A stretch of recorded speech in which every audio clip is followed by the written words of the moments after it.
Alright, so today in this video I'm going to be talking about how to make a bunch of money in GTA 5. Now, you're going to need a couple things to do this. Now, first you're going to need a CEO office with a vehicle warehouse. And you're just going to want to keep sourcing cars. Now, some of the recommendations I recommend is to hire as many associates as possible. And to occasionally lobby hop if you do not have any associates. As you can tell right now, I have 3 associates during this mission. And basically, that's one of the key things, is to just keep picking up cars. Now, what you can do is pick up cars, then have them go pick up some special crates, if you have 3 people, of course. And then you can ship them out, have 3 people deliver 3 top-range cars, and there's 300,000. Now, another thing I recommend doing is having a bunker. Now, I recommend upgrading everything. If you don't upgrade the security, that's fine. If you're going to do the solo method, which is what I do, and what I mean by the solo method is, when I deliver my bunker, I always do it by myself. And don't have anyone in your associates either when you do deliver a bunker, if you're trying the solo method, because if you have 100,000 and one other person with you for some reason, instead of it letting you grab it by yourself, it's not. But if you're by yourself, I think you can get up to like 150% or something like that. Or 150,000. So it's a pretty good amount of money that you can make off your bunker. Now, just deliver your bunker. After you deliver your bunker, you know, maybe switch to your motorcycle club if you don't have any associates. And I'll deliver generally my counterfeits or my weed. Buy more most of the time. I pretty much only buy supplies for my bunker and all my businesses.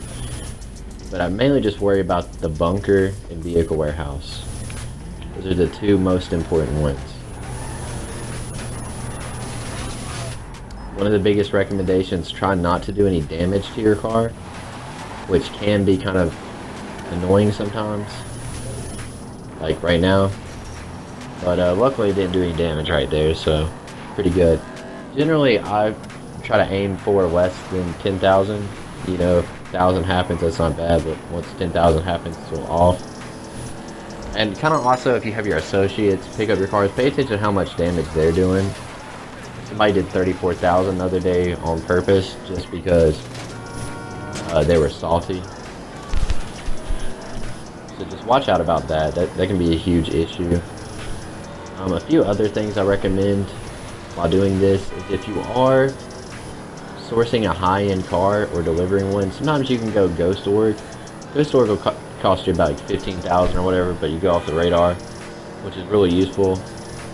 I consider it most useful when delivering, especially if I have multiple people with me and we're delivering multiple cars. If I'm delivering 3 top range cars and it's 300,000 gain, spending 12,000 to make sure people don't see me on the map is obviously worth it, in my opinion. Some other tips I could recommend for doing vehicle warehouse missions is possibly getting you a cargo bob, because in some of the missions the cargo bob can come in really handy, especially on the ones where they want you to go pick up a cargo bob. So just having your own can shorten up that mission quite a bit. I'll be right back.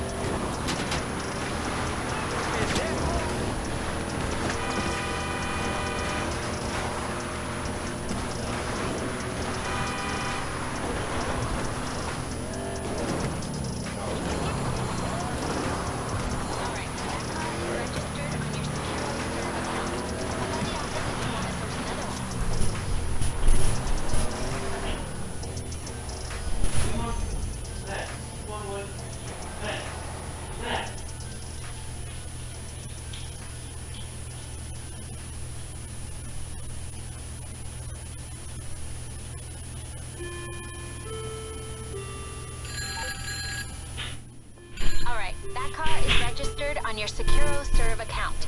Come by the office if you want to source another one.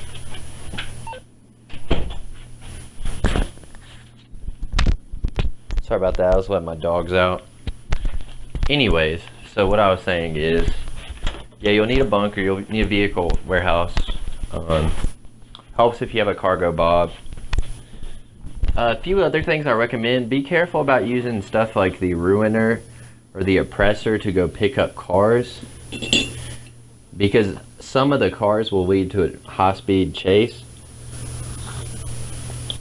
And the oppressor is great for chasing, but the fact is you're going to have rockets and a machine gun to try to shoot out the window.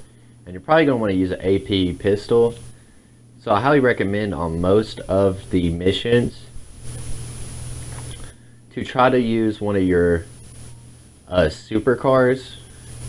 Maybe like a Kuruma. Something really fast though, so that you can catch up to the cars and shoot the driver and do as little damage as possible.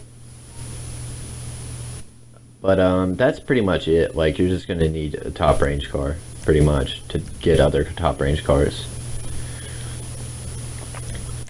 Which, it just kind of sucks that you can't use a regular gun on an oppressor or anything like that. Like, for some reason they set it up where you couldn't, which is horrible.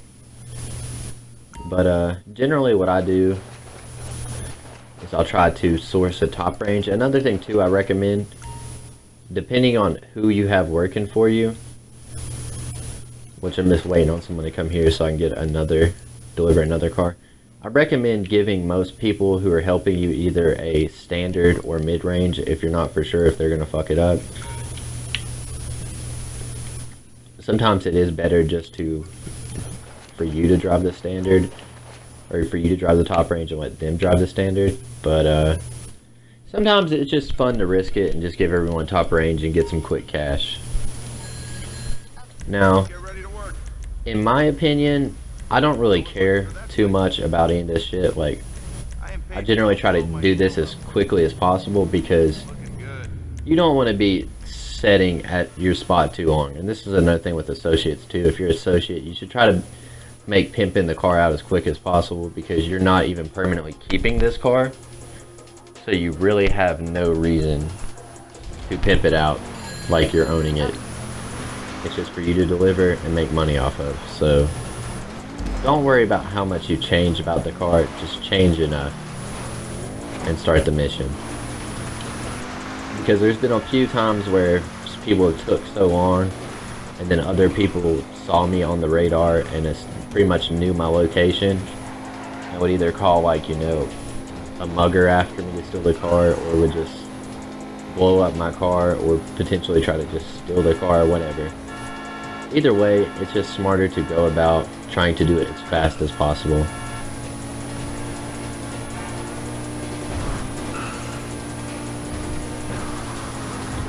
Some other things I recommend is always stay in the right lane. It's really easy to wreck, which I still can wreck in the right lane, I don't know why. But just be a little more careful driving these cars than you normally do. And also another thing is with the vehicle warehouses, it seems like whenever you're doing delivery missions, pedestrians drive a lot more reckless than they normally would. So be sure to watch out, because they will cut in your lane and do stuff like that to try to potentially wreck your car. I don't know why they did that. I guess Rockstar just wanted to make these delivery missions harder. So just remember that people cannot drive, especially during these missions. Now this is one of the easier ones. There's one near a wine place, which is kind of far out there, but most of these delivery missions are pretty simple. So yeah, if I was you and you want to just make a shit ton of money on GTA, then what you really need to focus on is the vehicle warehouse.